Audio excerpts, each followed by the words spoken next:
Hi friends, ఈరోజు అయితే చూడండి, మాకు ఫ్రిడ్జ్ అండి పాడైపోయింది. ఫ్రిడ్జ్ పాడైపోతే జస్ట్ స్టైల్లో పెట్టినారండి నెంబరు. వాళ్ళని కూడా పిలిచామండి. వాళ్ళు నలుగురు వచ్చారు, చూశారు, వెళ్ళిపోయారండి. మళ్ళీ తర్వాత ఇద్దరు ముగ్గురిని పిలిచానండి. మనకి ఇట్లా పోరింకిలో ప్రభునగర్లో షాప్ కూడా ఉందండి, ఆయన కూడా పిలిచానండి. వాళ్ళని పిలిచినా కూడా ఇదిగోండి చూడండి మా ఫ్రిడ్జ్ ఎంత చక్కగా ఉందో. నిన్నైతే పెట్టాను కదండి వీడియో. నిన్న వచ్చి మనకి వేరే వాళ్ళు పిలిపించామండి. వేరే వాళ్ళు పిలిపిస్తే అది ఫ్రిడ్జ్ పనిచేసిందండి. అసలు మెకానిక్ అనేవాళ్ళు ఎలా చేయొచ్చండి? ఒక్కరు కాదు, ఇద్దరు కాదు, నలుగురిని పిలిచామండి. ఎంత మంచి ఫ్రిడ్జ్ పనిచేయదమ్మా, పాడైపోయిందమ్మా అని చెప్పారు. ఒక మెకానిక్ ఎవరికి పని వచ్చిన వాళ్ళు కూడా ఇవ్వండి ఇక్కడి నుంచి వైరేసారండి. మాకు ఇక్కడి నుంచి వైరేసి ఇలా చేశారండి. చూడండి, కుండ పోయిందన్నారండి. అందరూ కుండ పోయిందని చెప్పారు.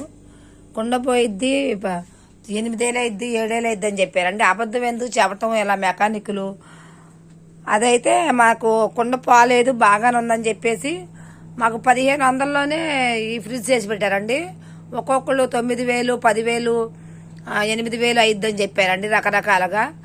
ఒక మెకానిక్ అనేవాళ్ళు వచ్చి ఫ్రిడ్జ్ పోతే దానికి తగ్గట్టుగా చేసి వెళ్ళాలి. మెకానిక్లో చాలా మందిలో మోసం ఉందండి.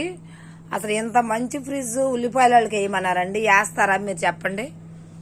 ఏదో రూపాయి పెట్టుకుని కొత్త ఫ్రిడ్జ్ కొనుక్కుంటారు. అసలు ఇదే కొత్త ఫ్రిడ్జ్ అండి, ఇదే కొత్త ఫ్రిడ్జ్. అసలు నేను ఫ్రిడ్జ్ని ఎంత ఇదిగానో చూసుకుంటాము, ఎంత జాగ్రత్తగానో చూసుకుంటాం. చూడండి, మొత్తం ఎన్ని తీసి కడిగామండి. వాళ్ళైతే మాకు బాగా పనిచేశారండి. అసలు పనికిరాదు, బయట పడేయమని చెప్పిన వాళ్ళంతా మెకానిక్లు అందరూ. వాళ్ళు మరి ఎందుకు మెకానిక్ నేర్చుకున్నారో అర్థం అవట్లేదు. అబద్ధాలు చెప్పటము, డబ్బులు కాజేయటము. కొంతమంది అయితే దీంట్లో పార్ట్లు పీక్కెళ్ళిపోయారు. మళ్ళీ ఫోన్ చేసి రప్పించాము. అది జస్ట్ స్టైల్లో నుంచి వచ్చిన వాళ్ళు పార్ట్లు పీక్కెళ్ళిపోయారు. ఇలా చేయొచ్చండి? మీకు ఎవరికైనా కానీ ఫ్రిడ్జ్ బాగు చేయాలంటే ఫోన్ నెంబర్ ఇస్తానండి, తప్పనిసరిగా ఫోన్ చేయండి. చక్కగా చేసి పెట్టారండి ఫ్రిడ్జ్ అయితే మాత్రం. మాకైతే చాలా సంతోషంగా ఉందండి. నాకైతే ఈ ఫ్రిడ్జ్ వల్ల, ఈ ఫ్రిడ్జ్ ఎంత మంచి ఫ్రిడ్జ్ని చూడండి మీరు, ఎంత మంచి ఫ్రిడ్జ్ని ఉల్లిపాయలకి వేయటం మాటలండి. చూడండి ఫ్రిడ్జ్ ఎంత ఉందో. ఎంత ఫ్రిడ్జ్ ఉల్లిపాయలకి వేయమన్నారండి, వేస్తారండి.